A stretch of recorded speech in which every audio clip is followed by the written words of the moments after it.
Hello everyone, welcome to Master Cherry Mom YouTube channel. So I hope you all are doing absolutely fine. And आज का जो हमारा video रहने वाला है वो है गर्भ अवस्था के दौरान अगर पेट दर्द होता है तो वो क्यों होता है और उसके क्या उपाय कर सकते हैं हम। ठीक है, तो स्टमक पेन ड्यूरिंग प्रेगनेंसी। तो वीडियो को स्टार्ट करने से पहले चैनल को सब्सक्राइब कीजिए, वीडियोस को लाइक करिए और शेयर करिए। कोई भी डाउट हो तो आप मुझे कमेंट सेक्शन में पूछ सकते हैं। तो चलिए स्टार्ट करते हैं आज की video, stomach pain during pregnancy, या फिर आप ऐसे भी कह सकते हैं कि गर्भ अवस्था के दौरान पेट में दर्द क्यों होता है और इसके क्या उपाय हैं और क्या लक्षण होते हैं। तो देखिए, सबसे पहली तो चीज़ ये होती है, जब भी कोई फीमेल प्रेग्नेंट होती है तो उसको एक दो बार तो ऐसा ज़रूर होता है कि उसको स्टमक पेन आता ही आता है। बहुत रेयर केसेस होते हैं जहाँ पे कईयों को पेट दर्द ना होता हो, पर मैक्सिमम जो फीमेल्स होती हैं उनको होता है।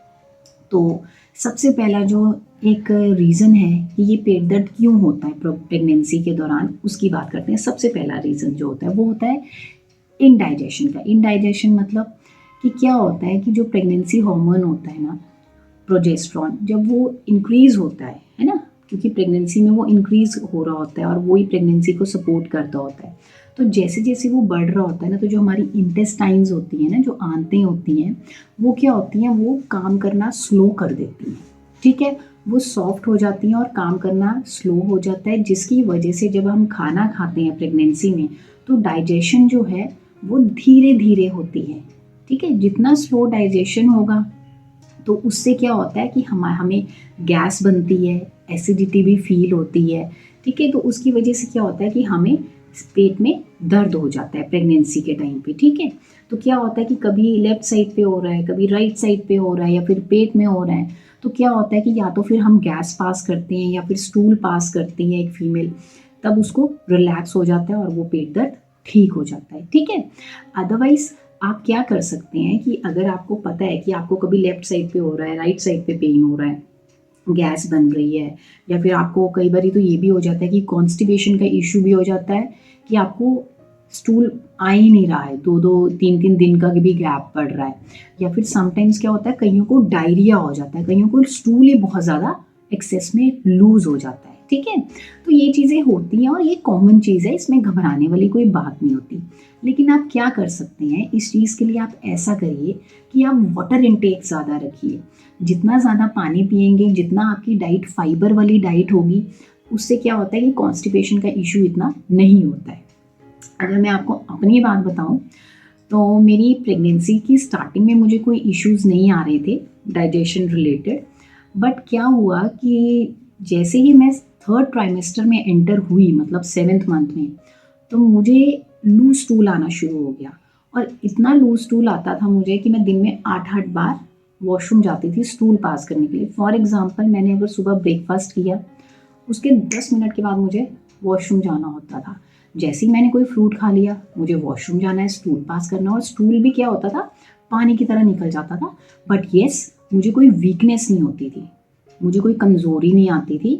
और फिर मैंने अपने गायनेक को भी दिखाया, क्योंकि जो मेरा स्टूल था वो ग्रीन कलर का था, तो उन्होंने लीवर टेस्ट किया फर्दर, वो कहते सब कुछ ठीक है, ये ड्यू टू प्रेगनेंसी ही होगा, अदरवाइज कोई इश्यूज़ नहीं है, इवन बेबी भी ठीक था। तो उन्होंने मुझे बोला आपने पानी का इंटेक ज़्यादा रखना है, और मुझे बोला कि आप ना देसी इलाज करो इस चीज़ का कि आपको कब्जी हो, कॉन्स्टिपेशन हो, क्योंकि मुझे डायरिया हो गया था वो। तो मैंने लिटरली, मतलब आप कह लीजिए कि 9 मंथ्स तक मेरा लूज स्टूल ही रहा। 9 मंथ में एंड में जाके जब मेरी डिलीवरी होने को 1 वीक रह गया था, तब मेरा ये चीज़ थोड़ा सा ठीक हुआ। तो उस टाइम पे जब मुझे लूज स्टूल था तो मैं इसबगोल खाती थी, दही में कभी मिक्स करती थी इसबगोल, या फिर मैं क्या करती थी, केले में इसबगोल को मिक्स करके वैसे खाती थी कि मुझे कब्जी हो जाए। अगर आपको कब्जी करनी है तो आप क्या करिए, इसबगोल का यूज़ करिए, या फिर कोई भी आपके घर में और भी कोई देसी तरीके अगर होते हैं जो हम होम रेमेडीज़ लेते हैं वो ले लीजिए। अदरवाइज़ अगर आपको कॉन्स्टिपेशन का इशू है तो आप वाटर इनटेक ज़्यादा रखिए और आपकी डाइट फाइबर वाली रखिए, जिसमें फाइबर ज़्यादा होता है। जैसे आजकल तो वेजिटेबल्स ही बहुत फ्रेश हैं, ग्रीन लीफी वेजिटेबल्स हैं। सैलड में आप शलगम ले सकते हैं, गाजर हो गया, खीरा हो गया, चुकंदर, ये चीज़ें आप खाइए। ठीक है, then comes the second one.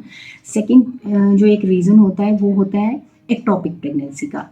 जब प्रेगनेंसी को 1 मंथ ही हुआ होता है ना, तो क्या होता है कि अभी हमें मे बी पता भी ना चला हो कि हमें प्रेग्नेंट हो चुके हैं, या फिर पता चल भी गया हो, तो क्या होता है कि एक्टोपिक प्रेगनेंसी में ना बहुत स्वेयर पेन होता है आपके पेट में, बहुत ज़्यादा, हद से ज़्यादा पेन होता है। मतलब वो ऐसा दर्द होता है कि उसमें तो इवन ऐसा लगता है कि बस जान निकलनी ही है, मतलब रहेंगे नहीं अब, है ना। उसमें बैक पेन भी आता है, मे बी हो भी और ना भी हो, ठीक है, ये ज़रूरी नहीं है कि बैक पेन होगा साथ में। लेकिन एक्टोपिक प्रेगनेंसी में ये भी होता है कि समटाइम्स कईयों को पेन आता भी नहीं है। जैसे अर्ली प्रेगनेंसी है, आप दिखाने गए, अल्ट्रासाउंड के थ्रू डॉक्टर्स देख लेते हैं कि एक्टोपिक तो नहीं है, कि यूट्रस में ही इम्प्लांट है प्रेगनेंसी, तो ठीक है। अगर यूट्रस की जगह कहीं ट्यूब्स में इम्प्लांट हो गई है प्रेगनेंसी, तो ये एक्टोपिक प्रेगनेंसी होती है और ये लाइफ थ्रेटनिंग होती है, ठीक है। तो ये तो डॉक्टर्स अल्ट्रासाउंड के थ्रू ही आपको डिटेक्ट करते हैं। तो ये भी एक रीज़न है कि आपको स्टमक पेन क्यों होता है, और एक्टोपिक प्रेगनेंसी का जो स्टमक पेन होता है वो बहुत ज़्यादा होता है, स्वेयर होता है, और कईयों को नहीं भी होता, ठीक है।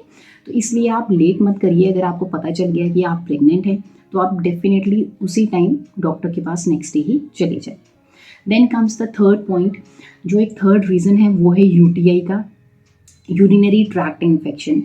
इसमें क्या होता है कि एक ये होती है चीज़ कि हम बोलते हैं कि जैसे ना फीमेल को यूरिन ज़्यादा पास करने की अर्ग होता है प्रेगनेंसी में, जब प्रेशर पड़ता है लास्ट के 3 मंथ्स में, तो क्या, और इवन स्टार्टिंग में भी, तो क्या होता है कि हम बार बार यूरिन पास करते हैं फीमेल्स, है ना, प्रेगनेंसी में। लेकिन जब हम यूरिन पास कर रहे हैं, तो अगर हमें जलन हो रही है, ठीक है, इरिटेशन हो रही है, इचिंग हो रही है, हमें हल्का हल्का फीवरिश भी लग रहा है, या फिर जब हम यूरिन पास कर रहे हैं तो हमें एंड में ऐसा लगता है यूरिन तो पास हो गया, लेकिन जब स्टार्टिंग में यूरिन जब निकल रहा होता है ना, तो हमें ऐसा लगता है कि हल्का सा कुछ जलन हो रही है, निकल रहा है, कोई शायद जख्म हो गया है जहाँ पे यूरिन लग के निकल रहा है। तो ये भी एक रीज़न होता है स्टमक पेन का, ठीक है। तो ये भी ध्यान रखना है कि अगर ऐसी कोई प्रॉब्लम हो रही है यूरिन पास करते हुए, तो डेफिनेटली आपको डॉक्टर को दिखाना है। हाँ, आप घर पे क्या कर सकते हैं कि ये प्रॉब्लम हो ही ना, तो उसके लिए आप क्या करें, मैं आपको ये बताती हूँ।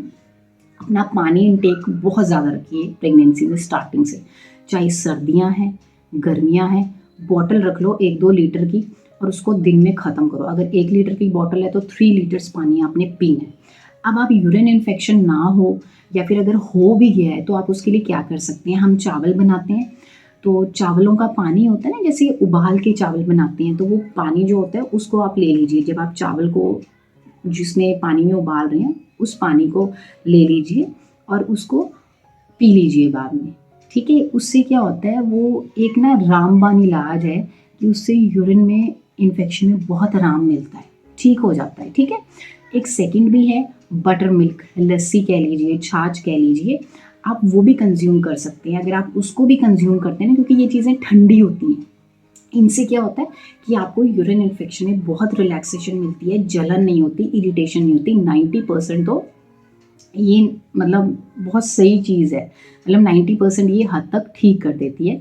लेकिन अगर फिर भी आपको लग रहा है कि प्रॉब्लम रह रही है, तो प्लीज़ डॉक्टर को जाइए, उनको बताइए, वो आपको मेडिकेशंस देंगे, जो भी आपकी प्रेगनेंसी में सूट करती होगी मेडिकेशन आपको, वो उससे फिर ठीक हो जाएगा। लेकिन आप अगर ये रेमेडीज़ करते हैं घर में ऑलरेडी, हर 2 दिन के बाद आप पी लीजिए चावलों वाला पानी, उबले हुए चावलों का पानी, तो वैसे ही ठीक रहोगे, ठीक है।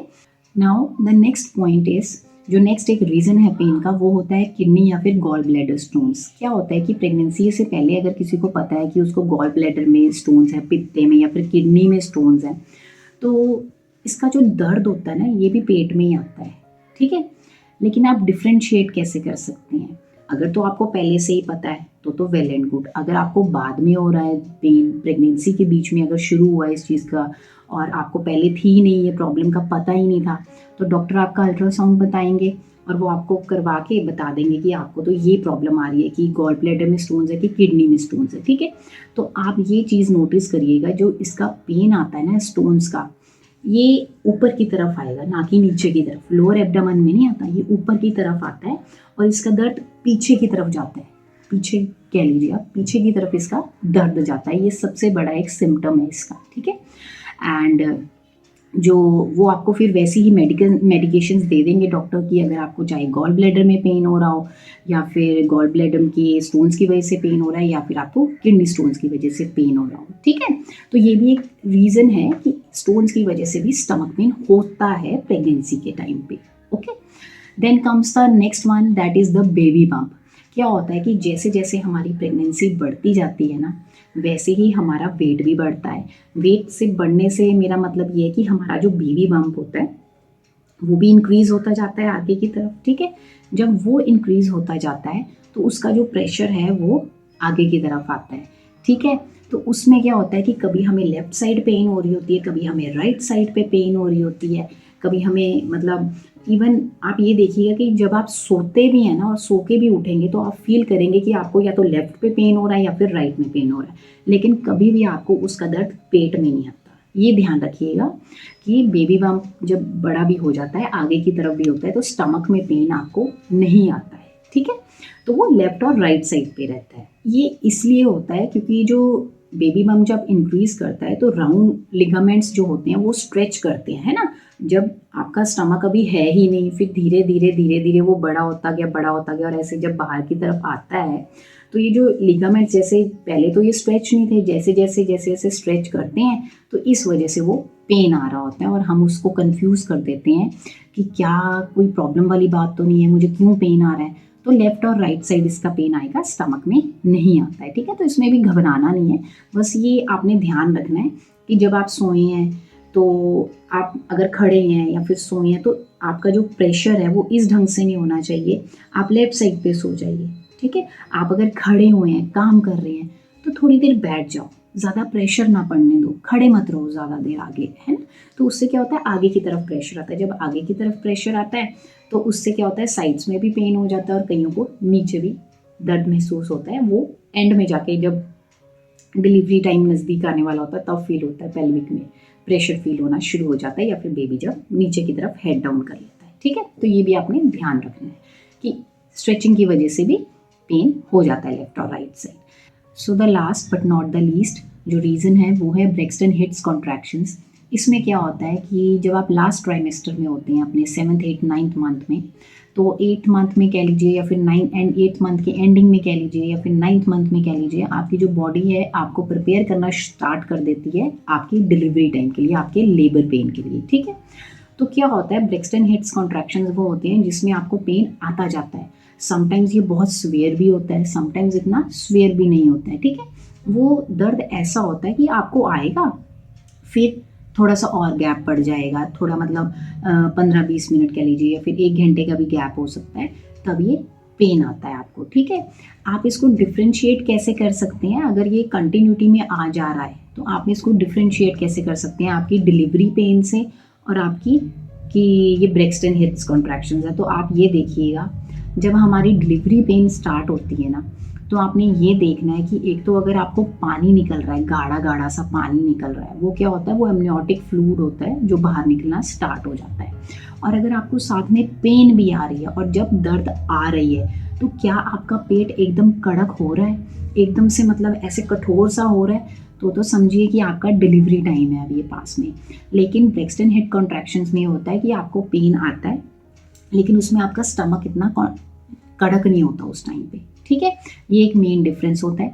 एंड साइड बाय साइड ये होता है कि अगर आपको पेन जो है 1 घंटे में 5 से 7 बार आ रही है तो आप इसको इग्नोर मत करिए, तो आप डेफिनेटली डॉक्टर के पास जाइए और उनको चेक करवाइए, क्योंकि ये डिलीवरी पेन भी हो सकता है। ठीक है, क्योंकि ब्रेक्सटन हिट कॉन्ट्रैक्शंस जो होते हैं ये घंटे में 1 बार भी हो सकता है, 2 बार भी हो सकता है। ठीक है, लेकिन अगर 5 से 7 बार पेन आ रही है, 5 टाइम्स भी आपको पेन वो मुड़ मुड़ के आ रही है और आपका स्टमक अगर एकदम से आकड़ रहा है, कड़क सा हो रहा है, तो इसको इग्नोर नहीं करना, आप डॉक्टर के पास जाइए और चेक करवाइए। ठीक है, तो ये मैंने वो चीज़ें बताई, वो रीजंस बताए जिनकी वजह से प्रेगनेंसी के टाइम पे पेट दर्द होता है, और मैंने ये बताया इसमें कि आप क्या कर सकते हैं, क्या नहीं कर सकते हैं। ठीक है, सो आई होप ये वीडियो आपके लिए हेल्पफुल रही होगी। जाने से पहले चैनल को सब्सक्राइब कीजिए, वीडियोस को लाइक करिए और शेयर करिए। कोई भी डाउट हो तो आप मुझे कमेंट सेक्शन में पूछ सकते हैं। Till then take care, thank you and bye bye.